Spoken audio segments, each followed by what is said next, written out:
Hello बच्चों, इस video में हम डिस्कस करेंगे मैग्नेटिज्म से रिलेटेड कुछ इम्पोर्टेंट टर्म्स के बारे में, जिसमें पहली टर्म है इंटेंसिटी ऑफ मैग्नेटिज्म या इंटेंसिटी ऑफ मैग्नेटाइजेशन भी इसको बोलते हैं।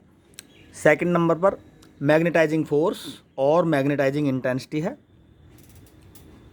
थर्ड पर रिलेटिव परमेबिलिटी और फोर्थ पर मैग्नेटिक ससेप्टेबिलिटी। ठीक है, तो पहली टर्म है हमारी intensity of magnetism.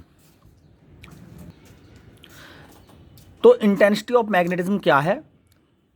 Intensity of magnetism किसी मैग्नेट के अंदर मैग्नेटिक मोमेंट का मेजरमेंट है उसके वॉल्यूम के रिलेटिव। तो अगर हम इसकी मैथमेटिकल फॉर्म लिखें तो हम लिख सकते हैं कि magnetic moment of a magnet at per unit volume is called intensity of magnetism. इसको आई से डिनोट करते हैं।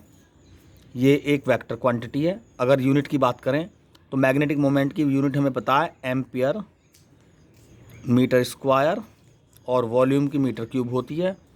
तो ये होगी यूनिट है एम्पियर पर मीटर। ठीक है, ये इसकी यूनिट है।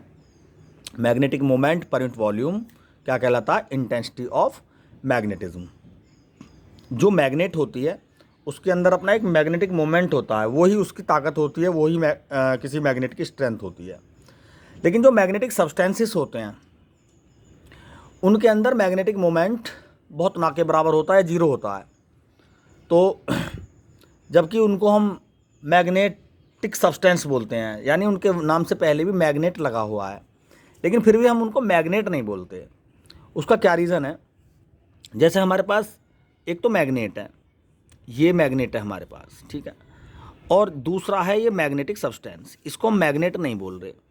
होता क्या है कि दोनों ही सब्सटेंस छोटे छोटे एटम से मिलकर बने होते हैं, और एटम के अंदर न्यूक्लियस होती है और उसके चारों तरफ इलेक्ट्रॉन रिवॉल्व करते हैं और अपनी एक्सिस पर रोटेट भी करते हैं। ये इलेक्ट्रॉन के इस मोशन की वजह से इलेक्ट्रॉन क्योंकि मूविंग कंडीशन में है तो वो करंट भी क्रिएट करेगा और करंट के इफेक्ट से मैग्नेटिक फील्ड भी क्रिएट होगा उस इलेक्ट्रॉन का। तो ओवरऑल हम कह सकते हैं कि एटम का अपना मैग्नेटिक मोमेंट क्रिएट होगा।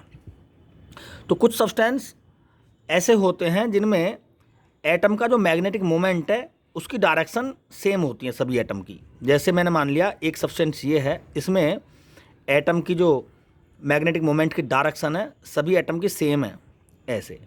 तो अब जब मैग्नेटिक मोमेंट की डायरेक्शन ये है, क्योंकि एटम अपने आप में मैग्नेट बन गया क्योंकि उसका मैग्नेटिक मोमेंट है, तो उसके अपने नॉर्थ और साउथ पोल भी होंगे। तो नॉर्थ और साउथ पोल होने की वजह से नॉर्थ पोल से उसमें एक छोटी सी मैग्नेटिक लाइन निकलेगी और साउथ पोल में को रिसीव होगी। अब चूँकि सभी डायरेक्शन एटम की सेम है तो मैग्नेटिक लाइन की भी डायरेक्शन किसी पर्टिकुलर पॉइंट पर एक हो जाएगी, और इस कंडीशन में मैग्नेटिक लाइन ऐड होकर एक इस तरह से लूप बना लेती हैं इसमें। ठीक है, ऐसे, यानी जिस साइड से निकलेंगी लाइन वो नॉर्थ पोल हो गया और जहाँ रिसीव होती हैं वो साउथ पोल हो जाता है, और मैग्नेटिक लाइन इस तरह से निकलती हैं। यानी एटम में मैग्नेटिक मोमेंट की डायरेक्शन सेम होने की वजह से एक नेट मैग्नेटिक मोमेंट, यानी सभी एटम्स का मैग्नेटिक मोमेंट जुड़ जाता है और जुड़कर वो बहुत बड़ा मैग्नेटिक मोमेंट बन जाता है। चूँकि बड़ा मैग्नेटिक मोमेंट बनता है तो नॉर्थ और साउथ पोल उस सब्सटेंस के सेपरेट हो जाते हैं। इसी को हम क्या बोलते हैं? मैग्नेट बोलते हैं।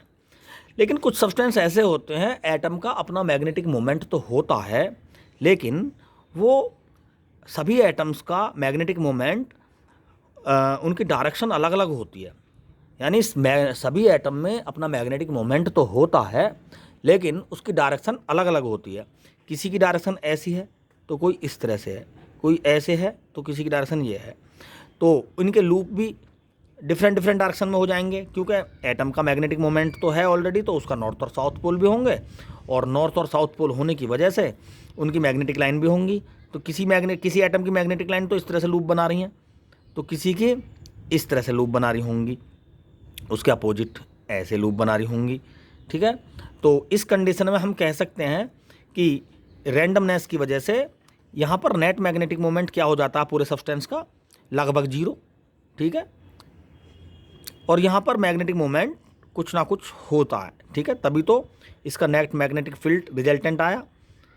तो मैग्नेटिक सब्सटेंस जिसमें नेट मैग्नेटिक मोमेंट होता है तो वो मैग्नेट बन जाते हैं, और जिसमें नेट मैग्नेटिक मोमेंट नहीं होता वो केवल मैग्नेटिक सब्सटेंस तक ही सीमित रहते हैं। उनमें कोई मैग्नेटिक लाइंस जैसी ये क्रिएट कर रहे हैं, एक लूप है ना। तो अब ऐसा सब्सटेंस जो मैग्नेटिक लाइन का लूप इस तरह से बनाता है, मैग्नेट के बाहर से भी मैग्नेटिक लाइन निकल रही हैं और मैग्नेट के अंदर भी हैं, तो ऐसे सब्सटेंस क्या करते हैं, ये आयरन पार्टिकल्स को अपनी तरफ अट्रैक्ट कर लेते हैं, ठीक है। अच्छा, जैसे ये आयरन ही है समझो, जिसमें नेट मैग्नेटिक मोमेंट ज़ीरो है, ये आयरन ही है, इनके एटम्स के अपने मैग्नेटिक मोमेंट हैं लेकिन नेट मैग्नेटिक मोमेंट ज़ीरो है। अट्रैक्ट क्यों कर लेते हैं, क्योंकि हमें बेसिक कॉन्सेप्ट पता है कि जब कोई मैग्नेटिक डाइपोल किसी मैग्नेटिक फील्ड में रखा जाता है तो उसके वो जो डाइपोल है वो फील्ड की डायरेक्शन में अलाइन होने की कोशिश करता है, ठीक है। तो एक्चुअली ये नेट मैग्नेटिक मोमेंट ज़ीरो है, लेकिन फिर भी हर एटम का अपना मैग्नेटिक डाइपोल है इसमें। तो जब ये डाइपोल किसी वजह से इस एक्सटर्नल मैग्नेटिक फील्ड में अगर मैं इसको प्लेस कर दूं तो ये के सारे डाइपोल फील्ड की डायरेक्शन में अलाइन हो जाएंगे, इसे ही कहेंगे हम कि यहाँ पर अट्रैक्शन हो गया, ठीक है। तो इस तरह से जो मैग्नेटिक सब्सटेंस जिसमें मैग्नेटिक डाइपोल्स की सेम डायरेक्शन है, यानी नेट मैग्नेटिक मोमेंट क्रिएट कर रहे हैं, वो मैग्नेट कहलाते हैं। और जिसके मैग्नेटिक डाइपोल एटम के डाइपोल की डायरेक्शन डिफरेंट है, वो नेट मैग्नेटिक मोमेंट क्रिएट नहीं करते, तो वो मैग्नेट नहीं कहलाते, वो केवल मैग्नेटिक सब्सटेंस कहलाते हैं, ठीक है। तो ये है मैग्नेट और मैग्नेटिक सब्सटेंसेस में डिफरेंस। तो अब अगर उनमें मैग्नेटिक मोमेंट है तो मैग्नेटिक मोमेंट पर यूनिट वॉल्यूम क्या कहलाता है, इंटेंसिटी ऑफ मैग्नेटिज्म। तो ये हुई हमारी पहली टर्म। अब बात करते हैं दूसरी टर्म की। दूसरी टर्म है मैग्नेटाइजिंग फोर्स और मैग्नेटाइजिंग इंटेंसिटी, ठीक है। मैग्नेटाइजिंग फोर्स या मैग्नेटाइजिंग इंटेंसिटी, इसको एच से डिनोट करते हैं। तो ये है क्या, एक्चुअली मैग्नेटिक फील्ड की अपनी एक प्रॉपर्टी है ये। अगर हमारे पास ये कोई कोइल है और मैं इसमें करंट कैरी करा दूं तो ये मैग्नेटिक फील्ड प्रोड्यूस करती है अपना। तो जितना ज़्यादा इसमें करंट होगा उतना ही ज़्यादा ये एच होगा, ठीक है। ये एच है क्या, मैग्नेटाइजिंग फोर्स, ये मैग्नेटिक फील्ड की क्या है प्रॉपर्टी।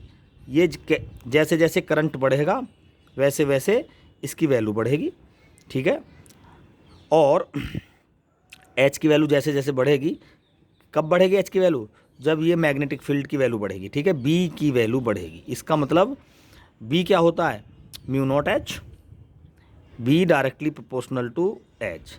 एक्चुअली मैग्नेटिक फील्ड की ये प्रॉपर्टी है एच के। जैसे चीनी की प्रॉपर्टी उसकी मिठास होती है, ऐसी मैग्नेटिक फील्ड की प्रॉपर्टी मैग्नेटाइजिंग फोर्स होता है। जैसे किसी सब्सटेंस में चीनी को डाल तो जितनी ज़्यादा डालोगे वो उतना ही ज़्यादा मीठी हो जाएगी, वैसे ही इस एच को, इस मैग्नेटिक फील्ड को किसी मैग्नेटिक सब्सटेंस में जितना ज़्यादा अप्लाई कर देंगे वो उतना ही ज़्यादा मैग्नेटाइज हो जाएगा, ठीक है। बाय द वे यहाँ कोई मैग्नेटिक सब्सटेंस रखा है। अब हमें पता है ये मैग्नेटिक सब्सटेंस है। मैग्नेटिक सब्सटेंस क्यों है, क्योंकि इसके जो एटम है उनका अपना अपना मैग्नेटिक मोमेंट है। किसी की डायरेक्शन ये है मैग्नेटिक मोमेंट की, किसी की डायरेक्शन ये है। अब हमें ये प्रॉपर्टी पता है कि जब कोई मैग्नेटिक डाइपोल किसी मैग्नेटिक फील्ड में रखा होता है तो उस पर एक टॉर्क काम करता है जो उसको फील्ड की डायरेक्शन में अलाइन कराने की कोशिश करता है। तो जैसे ही हम इस पर एच अप्लाई कर देंगे तो इसके अंदर जो मैग्नेटिक मोमेंट है ना, वो भले ही वो नेट मैग्नेटिक मोमेंट जीरो है, लेकिन कुछ ना कुछ तो इनका मैग्नेटिक मोमेंट है ही, वो मैग्नेटिक फील्ड की डायरेक्शन में क्या हो जाएंगे, ऐसे हो जाएंगे, इनकी डायरेक्शन ये हो जाएगी। यानी कहने का मतलब ये हुआ कि जैसे ही हम किसी मैग्नेटिक सब्सटेंस को मैग्नेटिक फील्ड में रखते हैं तो वो मैग्नेटाइज हो जाता है। हम इसको कहते हैं मैग्नेटिक इंडक्शन भी कह सकते हैं, ठीक। तो एच क्या है, ये मैग्नेटिक फील्ड की एक प्रॉपर्टी है। बी की वैल्यू, करंट की वैल्यू जैसे बढ़ेगी ये प्रॉपर्टी वैसे वैसे बढ़ेगी, यानी जैसे जैसे एच बढ़ेगा वैसे वैसे मैग्नेटिक फील्ड भी बढ़ेगा। तो इसका फॉर्मूला एक ये भी बन जाता है, B is equal to mu not H. Mu क्या है यहाँ पर, परमेबिलिटी ऑफ मीडियम। ये क्या करता है, ये मीडियम की एक प्रॉपर्टी होती है जो मैग्नेटिक लाइन को पास कराने की एबिलिटी रखती है। म्यू की वैल्यू जितनी ज़्यादा होती है समझो मैग्नेटिक लाइन उतनी तेज़ी से उस मीडियम में को पास हो जाएंगी, ठीक। तो ये हुई हमारी दूसरी प्रॉपर्टी। अब तीसरी प्रॉपर्टी की बात करते हैं, रिलेटिव परमेबिलिटी। तो परमेबिलिटी की तो हमने बता दिया कि मीडियम की प्रॉपर्टी है जो मैग्नेटिक लाइन को पास कराने की एबिलिटी रखती है। अब किसी मीडियम की परमेबिलिटी स्पेस के रिलेटिव जितनी भी होती है उसको हम बोलते हैं रिलेटिव परमेबिलिटी। ये डायमेंशन लेस है, लेकिन जो हमने इससे पहले पढ़ा मैग्नेटाइजिंग फोर्स, इसकी जो यूनिट होती है वो एम्पियर पर मीटर ही होती है, ठीक है, जो इंटेंसिटी ऑफ मैग्नेटिज्म की होती है। फोर्थ नंबर पर है मैग्नेटिक ससेप्टेबिलिटी। ससेप्टेबिलिटी भी सब्सटेंस की एक प्रॉपर्टी होती है, मीडियम की प्रॉपर्टी होती है। मैग्नेटिक ससेप्टेबिलिटी इसको कहते हैं हिंदी में धारणशीलता, यानी मैग्नेटिक लाइन यानी मैग्नेटाइज होने की कंडीशन क्या है, यानी कोई सब्सटेंस तो अच्छे से मैग्नेटाइज हो जाता है, कोई सब्सटेंस अच्छे से मैग्नेटाइज नहीं होता, ठीक है। तो ये क्या किसकी वजह से होता है, मीडियम की अपनी एक प्रॉपर्टी की वजह से, जिसको हम बोलते हैं मैग्नेटिक ससेप्टेबिलिटी। अब जैसे जैसे हम एच बढ़ाते हैं तो सब्सटेंस का मैग्नेटिक मोमेंट बढ़ता चला जाता है, और पर यूनिट वॉल्यूम में मैग्नेटिक मोमेंट भी बढ़ेगा, यानी इंटेंसिटी ऑफ मैग्नेटिज्म आई भी बढ़ेगा।